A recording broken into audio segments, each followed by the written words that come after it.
Neat పరీక్ష paper లీకేజీను నిరసిస్తూ July 4వ తేదీన గురువారం దేశంలో విద్యాసంస్థల బంద్కు పీడీఎస్యూ, ఎస్ఎఫ్ఐ, ఎన్ఎస్యుఐ, ఏఐఎస్ఎఫ్ విద్యార్థి సంఘాలు ఐక్య పోరాటంలో భాగంగా పిలుపునిచ్చాయని ఆయా విద్యార్థి సంఘాల నాయకులు వెల్లడించారు. ఈ సందర్భంగా పీడీఎస్యూ రాష్ట్ర ప్రధాన కార్యదర్శి ఎస్ కిరణ్ కుమార్, ఎస్ఎఫ్ఐ జిల్లా అధ్యక్షులు వై భాస్కర్, ఎన్ఎస్యుఐ రాష్ట్ర ప్రధాన కార్యదర్శి జి తారకేష్ స్థానిక ఎస్కేవిటి కళాశాలలో పోస్టర్లు ఆవిష్కరణ నిర్వహించారు. ఈ సందర్భంగా వారు మాట్లాడుతూ దేశ గౌరవ ప్రతిష్టలకు విశిష్టమైన నీట్ పరీక్ష దేశ చరిత్రలో ఏనాడు కనీవిని ఎరగని రీతిలో ఈ సంవత్సరం అవకతవకలు జరిగాయని ఆరోపించారు. ఈ నీట్ పరీక్ష నిర్వహించే ఎన్టీఏను రద్దు చేయాలని బాధిత విద్యార్థులు కేంద్ర విద్యాశాఖ మంత్రి ధర్మేంద్ర ప్రధాన్కు మొరపెట్టుకున్న ఎటువంటి స్పందన లేకపోవడం దారుణమని విమర్శించారు.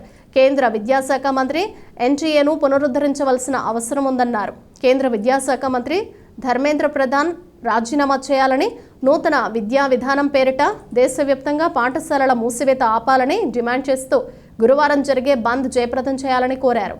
ఎస్ఎఫ్ఐ జిల్లా కార్యదర్శి ఎన్ రాజా, పీడీఎస్యూ జిల్లా సంయుక్త కార్యదర్శి కె భాను, రాంబాబు, దినేష్, శివ, సురేష్ ప్రసాద్ తదితరులు పాల్గొన్నారు. దేశవ్యాప్తంగా జూలై 4 విద్యార్థి సంఘాలన్నీ కలిపి బంద్కు పిలుపునివ్వడం జరిగింది. దేశవ్యాప్తంగా ఈ రోజున ఏదైతే ఎంబీబీఎస్ పరీక్షకి సంబంధించి, ఎంబీబీఎస్ చదువుకు సంబంధించి వెళ్ళే విద్యార్థులందరూ కూడా ముందస్తుగా దేశవ్యాప్తంగా నీట్ పరీక్ష రాసి వెళ్తూ ఉన్నారు. దేశం మొత్తం కూడా చూస్తూ ఉన్న ఈ పరీక్షలో ఈరోజు బీజేపీ ప్రభుత్వం అవకతవకలకు దారి తీసింది. ఎప్పుడూ లేని పరిస్థితుల్లో ఈరోజు బీజేపీ అధికారంలోకి వచ్చిన ఈ 10 ఏళ్లలో 730 పరీక్షల దాకా ఈరోజు లీకేజీలు జరుగుతూ ఉన్నాయి. ఎంత పెద్ద ఎత్తులో లీకేజ్ జరిగిందంటే 2500 కోట్ల రూపాయలు ఈ రోజున లీకేజ్ పేరుతో పేపర్లు అమ్ముకుంటా ఉన్న పరిస్థితి ఈరోజు బీజేపీ ప్రభుత్వం చేస్తూ ఉంది. కాబట్టి మేమందరం కూడా డిమాండ్ ఒకటే చేస్తూ ఉన్నాం.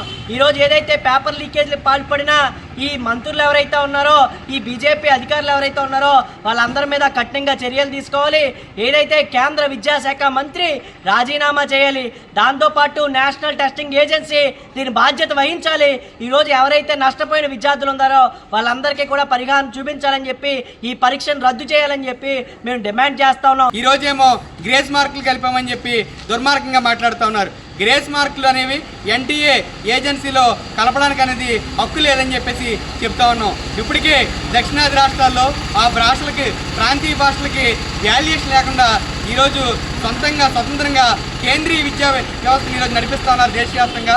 ఈ దేశంలో కేంద్రీయ విద్యా వ్యవస్థ అవసరం లేదు. ఆయా రాష్ట్రాలకి ప్రత్యేక స్వతంత్రత కావాలి. ఆ రాష్ట్రాల హక్కుల్ని ఉల్లంఘించేటువంటి విధానాలు ఎక్కడా కూడా ఉండకూడదని చెప్పేసి, రాష్ట్రాలకు స్వేచ్ఛ కావాలని చెప్పి ఈరోజు ఐక్య విద్యార్థి సంఘాలని కూడా కార్యాచరణ కమిటీ కూడా డిమాండ్ చేస్తూ ఉంది.